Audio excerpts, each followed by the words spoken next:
I just want to acknowledge, Minister, that in your speech you, as Minister, say the buck stops with you regarding the failure in the delivery of disability services. But I also think the buck stops with the HSE because you're tasked with delivering these services. And the Disability Matters Committee is tasked with the remit of overseeing the implementation of the UN CRPD. And I am stating here that you are in violation of that convention, because Article 25 says you provide those health services needed by persons with disabilities specifically because of their disabilities, including early identification and intervention as appropriate, and services designed to minimise and prevent further disabilities. That is not happening. I don't know if you realise the stress that families, children are going through due to the lack of services and the stress that's putting on them and on their children. And as parents have said to me, the lack of services being provided now is the difference between them living independently and living in residential care. And if you were to look at it in a cold hard way, you say, what is the cost of that down the line? The cost of not providing early intervention now is going to come back and cost a lot more in later life. And that's just in money terms. That's not talking about the human terms. According to your own census recently of the CNDTs, there are 524.5 vacancies. That's an average of 28% across all the teams, but goes as high as 33% on some teams. I think there's only one, maybe two teams that are fully staffed. 90 people on maternity leave not replaced. Teams without admin support, teams without family support workers, teams without paid therapists. The teams can't function. So they can't provide the services that they're supposed to provide. And this has to be down to a lack of workplace planning, because if we go back to 2014, the National Model of Care of Paediatric Healthcare Services has a guide to workforce planning, which includes progressive disability. And yet we're at a stage 8 years later where the teams are not functioning. And there are huge, huge problems. And you have identified them, and you're talking about what you're going to do. Why has this not been done before this actually was rolled out? I mean, you talked about Section 39. What's been done to address the pay differential between Section 39 organisations and the HSE? Because until that's addressed, we are going to see staff continuing to leave Section 39 organisations and go to alternatives. And to Enable Ireland and many other organisations such as those are not going to be able to retain their staff, are not going to be able to deliver their services. We have huge problems with Coro. The length of time that they're taking to actually recognise qualifications, especially of those who are qualified overseas. I've had contact from many speech and language therapists who are qualified, say, from other jurisdictions such as the UK, and they're being refused recognition because of maybe one aspect that they haven't got in their qualification. Could that not be provided to them when they're in the job, if needed? This is a sector in crisis, and these issues need to be addressed, and they need to be addressed now. I am extremely concerned about the children who need the services now. They can't wait. You know, the recruitment process by the HSE is cumbersome. If there's a panel system, nobody agrees with this panel system. Why can the CNDTs not recruit locally? It would make an awful lot more sense. And you're talking about 35,000 being recruited into the HSE. Like, how many of them are actually clinical staff or therapists and so on, as opposed to admin staff? I mean, has there been any trade fairs overseas to attract recruitment into this area? You know, has there been discussion or enough discussion with Minister Simon Harris about the third level and ensuring that enough are qualified? Have we looked at maybe an allocation allowance, such as or similar to that's provided to the ICU nurses, to encourage people to come in and work in disability services? Because unfortunately disability services has a bad name, and a lot of clinicians are not opting to work in that service. They're going to CAMS, they're going to primary care, or they're going into the private sector. So there needs to be an encouragement put in place to actually encourage them to work in there. And other jurisdictions, I believe, use qualifications such as therapy assistant. Is that even being considered? So, Chair, I'll leave it at that, but thank you. Specifics, just on Deputy Tully, just the vacancies you've certainly summarised them as they are. It's 28% vacancy across the board, and we're relentlessly trying to focus on that. I don't disagree with you to the extent that looking at new ways. I touched on some of it earlier on, and I know that the Minister has met, I'll let the Minister comment on it, I know the Minister has met with Minister Simon Harris and other ministers in terms of how we might look at things differently. The issue around the issue around pay and differential in Section 39s is not something the HSE can address. It's a pay issue, it's a pay policy issue, and it's not within our remit. I have met Section 39 providers. I met Section 39 providers last night. So, you know, we are connected with this, and it is increasingly becoming an issue. Increasingly becoming an issue in retention and service providers. So, but it's, you know, a very significant issue, not in our remit. I'll let Bernard comment on some of the CDNT's questions that you had, just specifically on recruitment, and the team might just have the exact numbers here, but no, sorry, just confirm, yes, recruitment of the 14,800 net staff, which primarily are frontline care staff. We have numbers in terms of clinical recruitment and we can give you a table breakdown of recruitment into this area and disabilities. But just to make the point again, yes, still a significant issue. I just make the general point again in terms of recruitment and retention of staff, and please take this the way it's meant.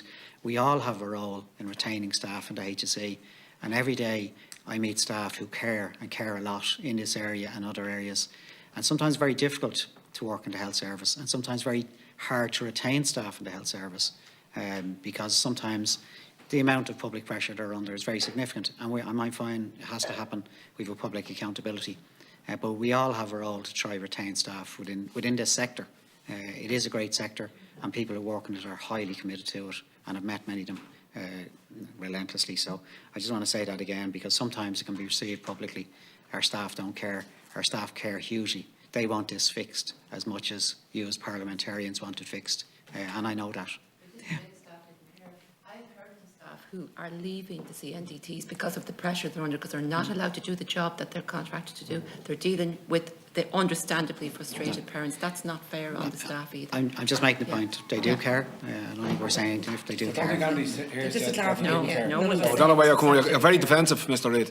No, I don't think anybody has. I'm very protective. I'm very protective of staff. And I think it has to be said, and my role to say it for them. I've met some of them yesterday. My role for them is just say they are committed to it as much as you as Oireachtas members are committed, as much as I am, but we have to fix it. Recruitment and the observation in relation to the HSE, the panel system and so on, and the cumbersome nature of it, which, you know, I think previously at this committee we have acknowledged that it is cumbersome, but also just to note that in respect of the Children's Disability Network teams, some of those are provided by agencies other than the HSE, and they are also experiencing some difficulties. Some are Section 39s, and the pay differential is a major challenge for them. Some are Section 38s, where they would have the same terms and conditions as HSE staff, but they are experiencing some difficulties in recruitment as well, and they would have more, you know, they're smaller, they have more agility maybe than the HSE might have, so, and it's just reflecting some of the reality of the pool of people that we're drawing from, notwithstanding the fact that agree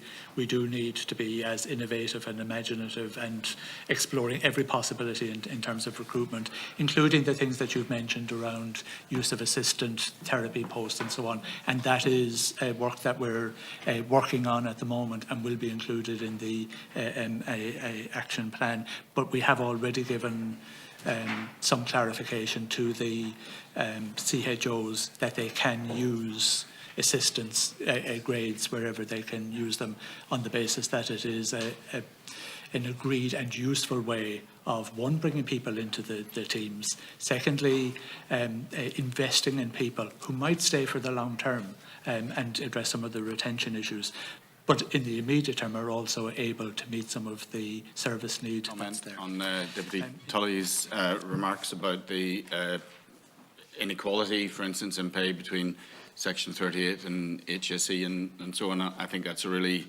crucial issue. I mean, if you think that we're trying to promote services that are about addressing social injustice, and we're doing it through a system that actually embodies that, so you could have, for instance, 2 occupational therapists who have exactly the same training, years of experience, and they're paid quite differently.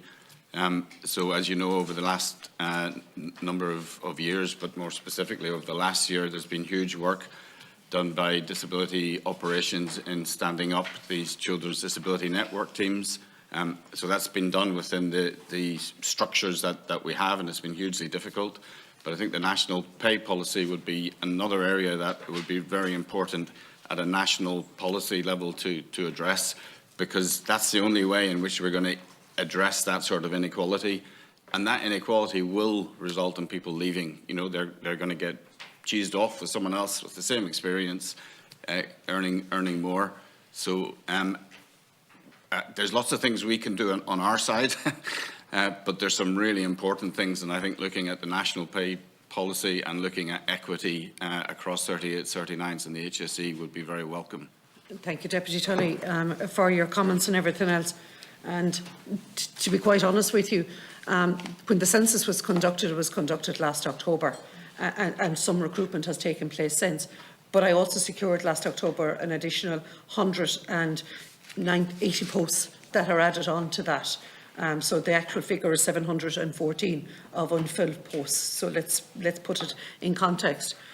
Yes, you are right in relation to the Curo piece, and it is something that myself and my team have taken up with Curo directly. And there has been really good conversations between myself, Bernard and his team around actually how we should look at the various people that are trained abroad. And it was in Paul's opening statement there as to actually how we should look at that. And I always talk about, because I have a particular CHO, Edel in Donegal, who always talks about the speech and language therapist being trained in Derry. And yet at the same time, they can't come and work on her teams because there's a module or two that's missing. We need to see actually how can we bring those speech and language therapists to work on our teams while actually squaring it or making the circle a little bit rounder so as that they can be part of our teams, but also meeting the requirements of Curo. And that's just an example of it. And if we have that agile approach, I do think we could shorten that gap an awful lot quicker, because our three largest areas for trying to recruit into are OT, speech and language, and physiotherapy.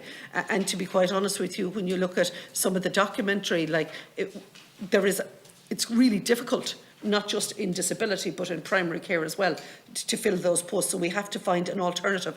The other piece as well that I have seen that has worked very well within mental health, and Yvonne was involved in this, was to do with the assistant psychologist post. We need to see that come across to the disability side as well.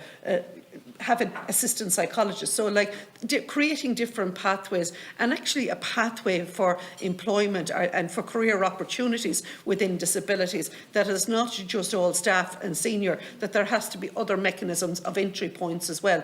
And that will actually, and that comes from also looking at the moment we cannot provide the opportunity for students training in third level colleges to be on any of our teams because of the clinical risk, because our teams aren't full. So we cannot even give the opportunity for young people to see what it is like to work within disabilities because we don't have proper clinical opportunity at this moment. And so we can't achieve that till we fill out our teams. But if that was there would be another entry point in third year and fourth years to show what disability would be like. And they're the opportunities, and that's the roadmap that since the 11th of May that the HSE and myself are working on to try and find where we can actually work this out. And it's not just one level, not one size will fix all of this. We need to look at a multitude of areas of attracting and retaining, but also I also do believe until such time as we get to the space where we can give that opportunity of experience working with persons within disability, it won't ever be that attractive because we don't have that opportunity entry points at the moment. Also, Bernard touched on in relation to the Disability Action Plan. Absolutely, that at this moment in time is with me, and we're in the final stages of engaging with DEPA on it. And it'll be, it is an overall, it's a huge document, and it's a 10-year plan. And I'm going to bite it off in 3-year bites, to be quite honest with you, so as it can be measurable and it can be deliverable. And that's the most important thing in it. And that hopefully will help build in the capacity in relation to what we're looking to achieve within it, but also in relation to building capacity with respite and building capacity with residential services. That's awful important.